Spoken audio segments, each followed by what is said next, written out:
I have sisters. We fought all the time growing up. I had cousins. We all fought. It was natural, right? When you see kids in your life, usually, if they're siblings, there's grumbling, there's arguing, it's normal. If you see kids that are not grumbling and not arguing, you wonder if they're AI kids or robots or something, because that is not natural, right? But it does cause you to look at them and to wonder, what's going on with that kid? Now, it doesn't matter if you're a kid or you're an adult. If you're not arguing or grumbling in this day and age, people are looking at you and they're seeing something different about you. They want to know more about what's going on inside of you. Paul actually speaks to this in his letter to the church in Philippi. In chapter 2, he says this: "Do everything without grumbling or arguing, so that you may become blameless and pure, children of God without fault, in a warped and crooked generation.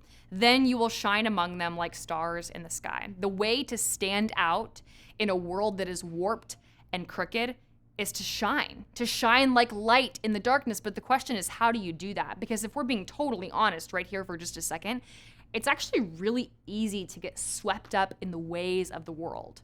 I have so many friends who once followed Jesus, and then through a hard or difficult season or through one false teaching, they have now totally gotten swept up into a different agenda, following something else entirely. It's not all that hard if you're on your own, up to your own devices, to get swept away into something that's harmful or just bad or just not truthful, right? Here's how Paul says that you remain like bright stars in the sky in a crooked and warped generation. He says in verse 16, "As you hold firmly to the word of life."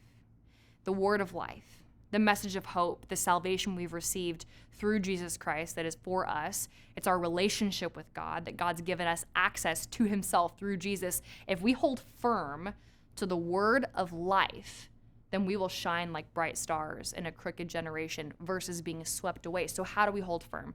I have 3 things for you today. Take them or leave them. Number 1, this is just a good litmus test, right? Am I holding fast to the word of life? Am I holding fast to my relationship with Christ? 3 things. Does Jesus have your attention? Does he have your attention? Are you thinking about him? Does your first thought when a situation arises go to him and what he would think? Number 2, does he have your attendance? Attendance meaning, like, are you showing up?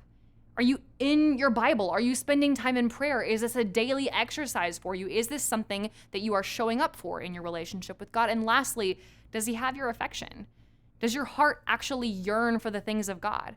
Now, by the way, if your heart doesn't yearn for the things of God, don't stress over that. Our hearts go through seasons all the time, but there's a way to create more yearning and more love, more affection for God as we engage deeper in our relationship with him. So those 3 litmus tests. Does he have your attention? Does he have your attendance? Does he have your affection?